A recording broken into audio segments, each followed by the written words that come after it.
Ser Podcast.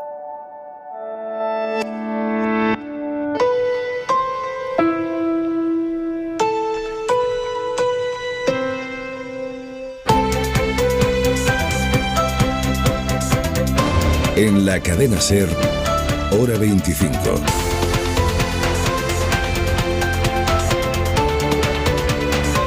Aimar Bretos.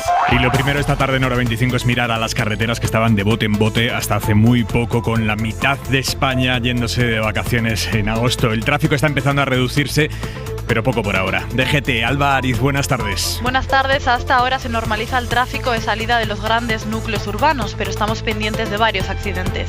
En Cantabria, la A67 entre Arce y Barreda, sentido Santander, donde la curiosidad de los conductores, el efecto Mirón se llama, está generando más de 12 kilómetros de retenciones en ambos sentidos. Además, en Valencia, la A7 en Bétera, con 9 kilómetros de densidad circulatoria, y continuamos con más alcances. En Burgos, el AP1 en Pancorbo, y en Monasterio de Rodillas, sentido a la capital burgalesa. Eso sí, como siempre, les recomendamos mucha precaución si van al volante, especialmente en esta operación salida de verano.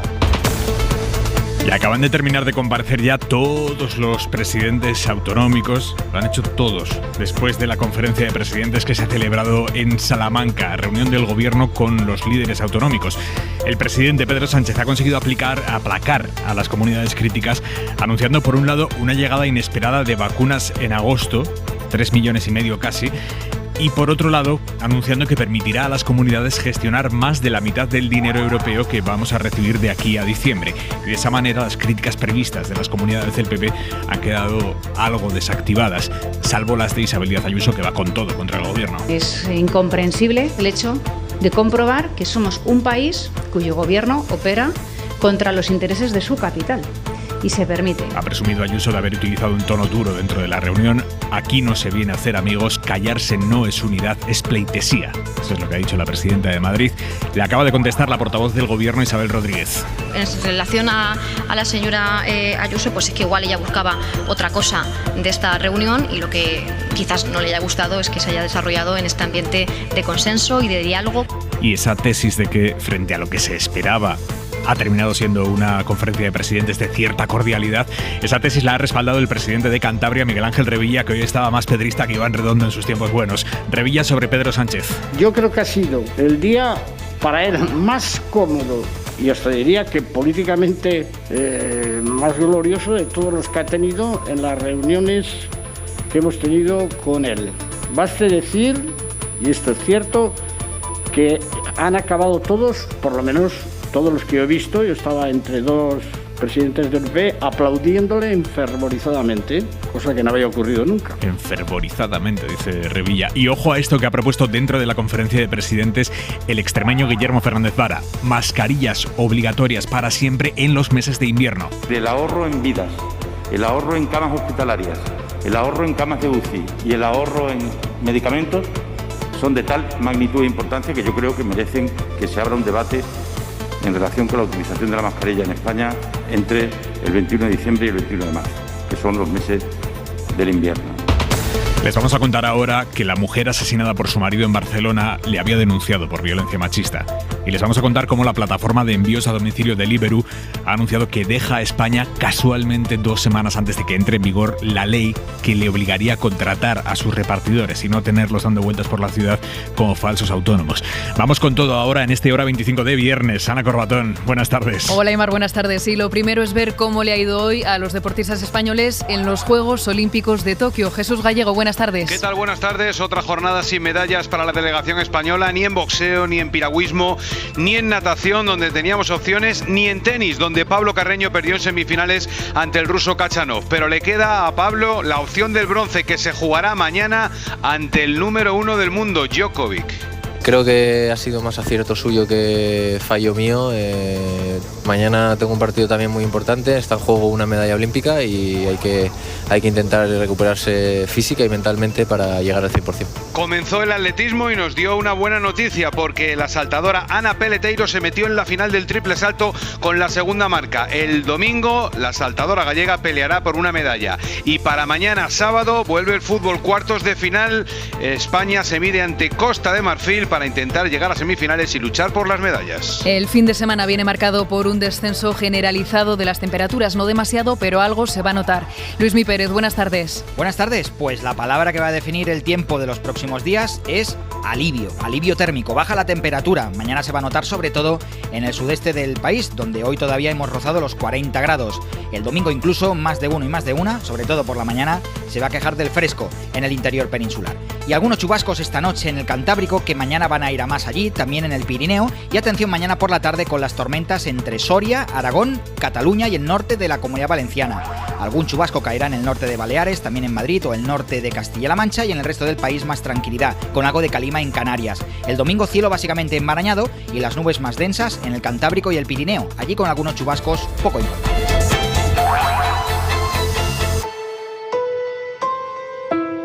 Ayer mismo la ministra de Sanidad cerró la llegada de 3.400.000 dosis de la vacuna de Pfizer en el mes de agosto, que nos va a permitir pasar de 13 millones de dosis administradas en el mes de agosto a 16 millones de dosis administradas en agosto y, por tanto, anticipar ese objetivo que nos hemos marcado todas las instituciones, y es de que el 70% de la población española esté completamente vacunada con la pauta completa antes de que termine el mes de agosto. Esto y que las comunidades van a gestionar más de la mitad de las ayudas europeas que recibirá España este año para hacer frente a la recuperación económica tras la pandemia, unos 10.500 millones de euros, han sido los dos grandes anuncios de Pedro Sánchez en la conferencia de presidentes que se ha celebrado hoy en Salamanca. Anuncios que han desmontado en parte el argumentario con el que los presidentes autonómicos del PP iban a la cita. Han centrado la mayor parte de sus críticas en la ausencia de Pere Aragonés, el presidente catalán, que se ha ido hoy a Suiza a reunirse con Marta Rovira. Dicen los populares, es literal, que el Gobierno da un trato preferente a las comunidades desleales con España. Javier Carrera, buenas tardes. ¿Qué tal? Buenas tardes. Ha sido una reunión mucho más plácida de lo esperado. Ya venían adelantando los populares que no habría bronca, aunque sí expondrían sus propuestas, y quizás la única que se salía del guión ante los micrófonos era la madrileña Isabel Díaz Ayuso, cargando contra los varones socialistas por señalar su política fiscal y denunciando ese supuesto trato de favor respecto a otras comunidades. Y desde luego lo que también me causa perplejidad es el hecho de comprobar que somos un país cuyo gobierno opera contra los intereses de su capital. También dentro de la reunión, el andaluz Moreno Bonilla criticaba lo que entiende como privilegios hacia Cataluña y País Vasco, y ya fuera cargaba contra la gestión de la COVID. Que además a nosotros, las comunidades autónomas, como autoridad sanitaria, nos deja desnudos, porque estamos en pensa de las decisiones judiciales. Mientras el castellano y leonés Mañueco se centraba en la legislación para la pandemia. Creo que es necesario una nueva ley de pandemias para evitar situaciones como las que estamos viviendo. Y resumía el sentir Núñez Feijóo. Bien, eso sí, es verdad que hemos hablado, hemos dicho cada uno lo que ha considerado oportuno, pero lamentablemente ha habido mucho monólogo, poco diálogo, ningún acuerdo y ninguna novedad. Agradeciendo a Sánchez el anuncio de las nuevas vacunas, pero reclamando, como sus compañeros, más dosis para inmunizar mucho más rápido. Entre el resto de presidentes autonómicos, Javier, también ha habido referencias al reparto de los fondos, a la pandemia y al reto demográfico, que es el tercer asunto que se ha abordado en esta reunión. Sí, aunque desde luego con un tono distinto entre los varones socialistas, empezando por el castellano manchego García Paje. De manera que estamos contentos porque en el fondo, ya les digo, se diga como se digan las cosas, y más allá de matices, hemos tenido todos un planteamiento de superación. Los enunciados de los presidentes del PSOE iban más hacia los problemas de financiación, mirando de reojo a Madrid, como hacía el valenciano Chimo Puig. Esto es simplemente una cuestión de solidaridad. Nadie va contra Madrid. Desde luego, nunca desde la Comunidad Valenciana vamos a ir contra ninguna comunidad autónoma. Pero no se puede estar mirando el ombligo uno permanentemente. O hacia la necesidad de mejorar en cuanto al reto demográfico, como la balear Francina Armengol. Que nosotros entendemos muy bien lo que significa la España vaciada, pero también hay que poner encima de la mesa que Baleares es una comunidad autónoma que tiene una población creciente. Incluso había quien trataba de desmontar las críticas de Ayuso, lo hacía el canario Ángel Víctor Torres. De guante blanco entre todos los presidentes, ¿no? Yo creo que son otros los que cuando salen dicen un mensaje contrario de lo que ocurre dentro, quienes lo tienen que decir.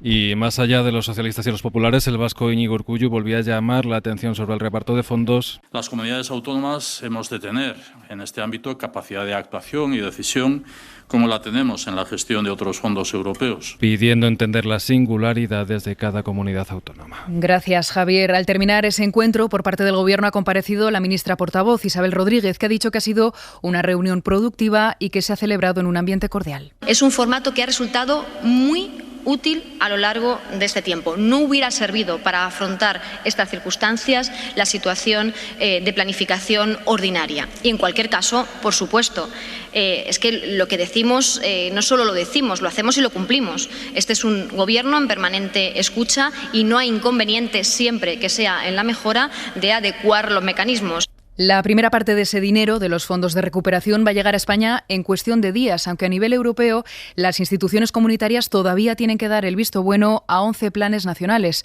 Griselda Pastor, buenas tardes. Hola, buenas tardes. Los primeros millones del Fondo de Recuperación llegarán la semana que viene. Sí, esta es la previsión con la que trabaja hoy la Comisión Europea. No será el lunes, pero el objetivo es que antes de terminar semana los 9.000 millones se encuentren ya en España para inversiones. Para Bruselas es muy importante demostrar que este plan funciona, que el dinero llega y que hay apoyo a los países que han conseguido aprobar sus planes de recuperación, como es el caso de España. 9.000 millones que son de entrega automática a cambio de nada, 13% de todas las ayudas a las que tiene derecho España, un dinero que, insistimos, Bruselas quiere repartir la semana que viene, según hemos podido confirmar en fuentes de la Comisión Europea. Escuchábamos a Sánchez mencionar ese objetivo de llegar al 70% de la población vacunada en agosto. Es la meta que había marcado desde un principio el Gobierno para lograr la inmunidad de rebaño. Pero ojo, porque los expertos advierten, puede que esa inmunidad no llegue de verdad hasta la primavera. Mariola Lourido, buenas tardes. Buenas tardes, Ana. Los expertos piden mucha calma y paciencia. Aclaran que lo del 70% es un objetivo, no la inmunidad colectiva, que está mucho más lejos. José Antonio Forcada es presidente de la Asociación de Enfermería y Vacuna. Probablemente necesitemos alcanzar un porcentaje entre el 85 y el 90% de la población vacunada para tener una inmunidad que se parezca algo a la inmunidad de grupo. Y por varios motivos, entre otros la elevada contagiosidad de la variante Delta y porque las vacunas nos protegen de la enfermedad grave y de la muerte, pero los vacunados pueden contagiarse y ser transmisores del virus. Además, quedan pendientes los menores. Que tenemos que vacunar a los mayores de 12 años y cuando se autorice a los menores de esta edad, pues para alcanzar este porcentaje del 90% probablemente no lo consigamos hasta prácticamente la primavera del próximo año. Forcada pide también evitar que el logro del 90% en agosto se convierta en un mensaje de falsa seguridad, porque la pandemia no habrá terminado, el virus seguirá circulando y hay que mantener las medidas de seguridad, mascarilla, distancia e higiene. Bueno, pues según los datos que ha publicado esta tarde el Ministerio de Sanidad, tenemos ya al 57% de la población completamente inmunizada. Adela Molina, buenas tardes.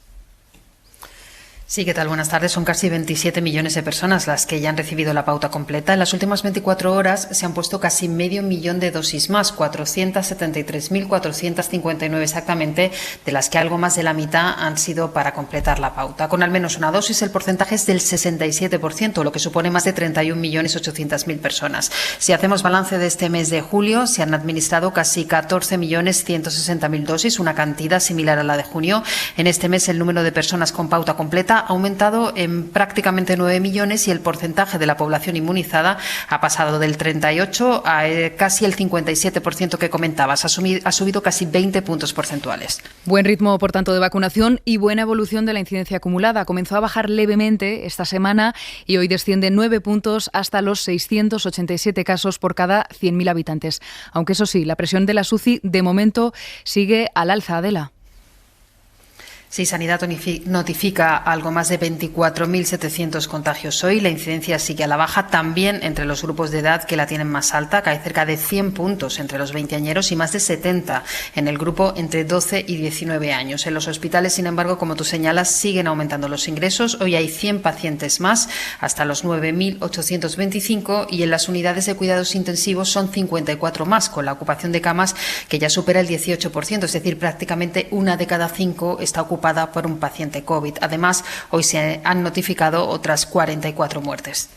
Esta tarde la Organización Mundial de la Salud ha dado una rueda de prensa y ha dicho que se necesitan más evidencias científicas para confirmar si necesitamos o no una tercera dosis de la vacuna. Victoria García. El Organismo Internacional de la Salud dice que en 2 semanas habremos superado los 200 millones de contagios del COVID en el mundo.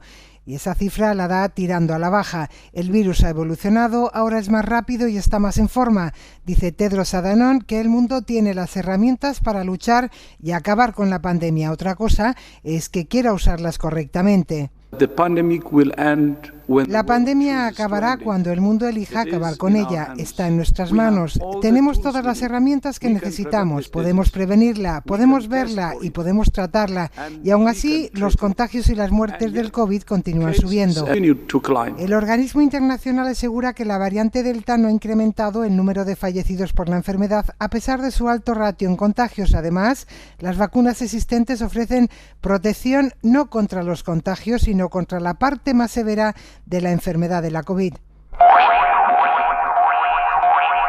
Vamos a volver a Bruselas con Griselda Pastor porque hoy el Tribunal General de la Unión Europea ha retirado la inmunidad parlamentaria al expresidente catalán, a Carles Puigdemont, y a los 2 eurodiputados que, como él, están huidos de la justicia. Recurso rechazado, sí, el mismo tribunal que en junio, de forma cautelar, les devolvió la inmunidad que les había quitado el Europarlamento, da ahora la razón a esta institución y considera que no ha habido intención de hacerles el mayor daño político. Era uno de los argumentos centrales en el recurso presentado por estos 3 eurodiputados, a quien el tribunal explica que tienen derecho, eso sí, a seguir desplazándose entre Bruselas y Estrasburgo para asistir a las sesiones plenarias en esta ciudad francesa, que al margen también les dice que las euroórdenes que pesaban sobre ellos en estos momentos se encuentran suspendidas y que, por tanto, no hay razón para invocar que pueden ser detenidos. Sumamos hoy también nuevos detalles del auto del juez García Castellón sobre la operación Kitchen, entre ellos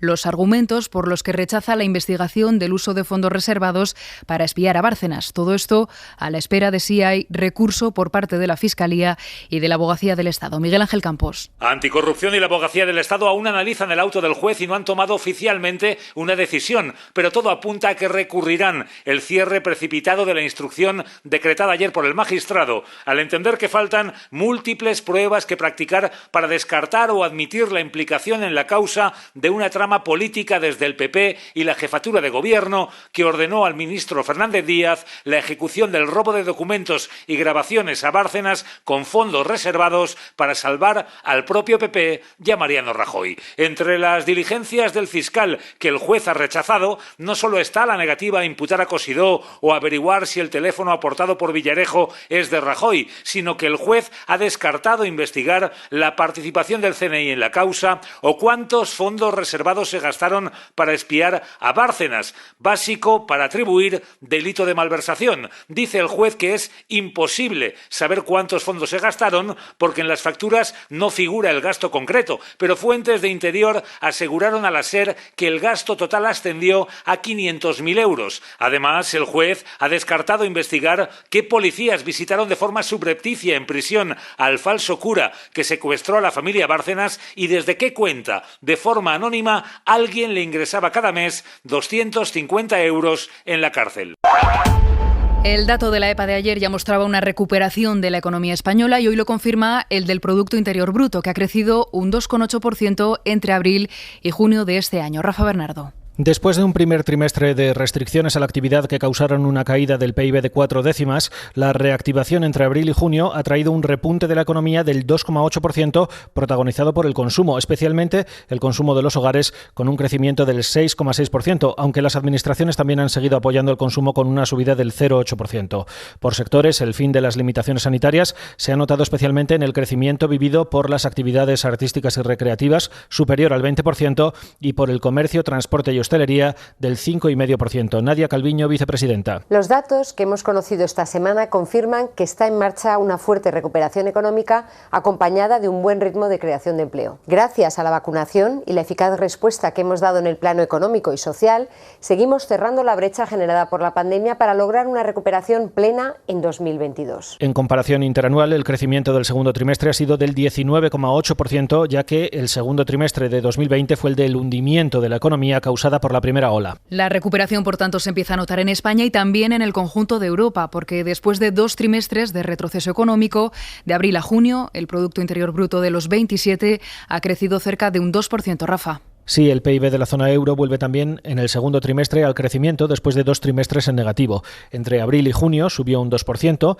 gracias al tirón de países como España, aunque otros subieron más, como Portugal 4,9%, Austria 4,3% y Letonia 3,7%.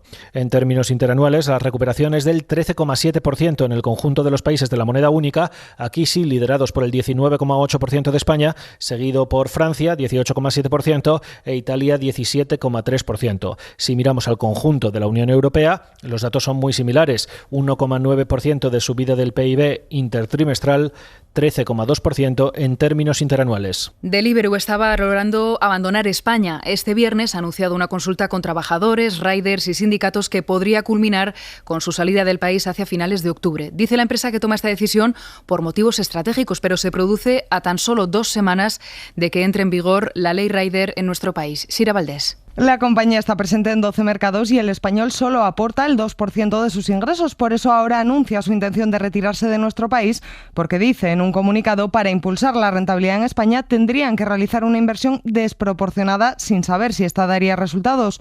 Por eso, en septiembre abrirá un proceso de consulta sobre su posible salida de España.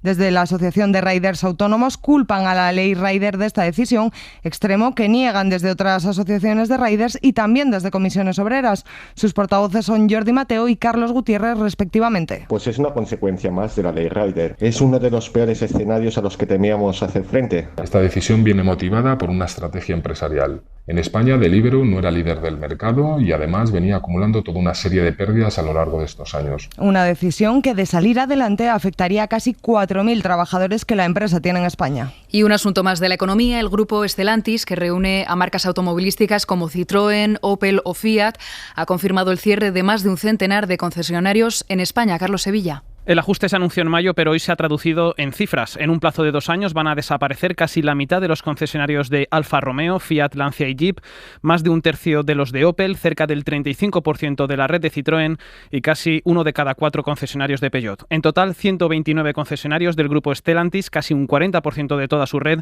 a los que la compañía ha cancelado sus contratos, según han confirmado hoy las patronales del sector, que se comprometen a trabajar para que los negocios afectados puedan tener viabilidad en el futuro como empresas. Los cierres, que también se van a producir en el resto de Europa, entran dentro de la estrategia de la compañía para avanzar hacia un modelo de distribución multimarca.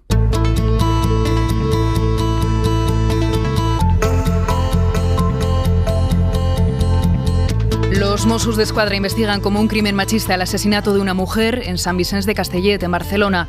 Ella le había denunciado por violencia verbal y estaba en trámites para divorciarse. El hombre se ha suicidado después de quemar el cuerpo de la víctima. Deja huérfana a una niña de solo 2 años. Radio Barcelona, Ana Ponsí. La última víctima mortal de la violencia machista en España había denunciado a su maltratador. Fue en el mes de abril por violencia verbal y el juicio se tenía que celebrar en el mes de octubre. La pareja, que tenía una niña de 2 años, estaba actualmente en trámites de divorcio. Según la investigación de los Mossos d'Esquadra, la principal hipótesis es que él la ha matado presuntamente esta pasada noche y después, para deshacerse del cadáver, la ha llevado en el coche hasta una zona de matorrales muy próxima a la carretera de Sant Vicenç de Castellet, en la Cataluña central, y allí la ha rociado con algún líquido inflamable y le ha prendido fuego. El cadáver ha quedado completamente calcinado. Este mediodía, en Tarrasa, donde vivía la familia, se ha celebrado un minuto de silencio. El alcalde de la población, Jordi Ballart, ha dicho que la prioridad ahora es proteger a su hija, que en el momento de los hechos estaba en el interior del vehículo y que ha sufrido algunas quemaduras. La prioritat ara, sobretot, és que la filla estigui bé. La pequeña está ahora bajo tutela de la Dirección General de Atención a la Infancia de la Generalitat, a la espera de encontrar un familiar que se pueda hacer cargo. Recuerden que el 016 es el número contra el maltrato. Es gratuito y no aparece en la factura, pero sí hay que borrarlo del registro de llamadas del teléfono. Suscríbete a Hora 25. Todos los episodios y contenidos adicionales en la app de Cadena SER y en nuestros canales de Apple Podcast, Spotify, iVoox, Google Podcast y YouTube. Escúchanos en directo en la SER de lunes a viernes a las 8 de la tarde.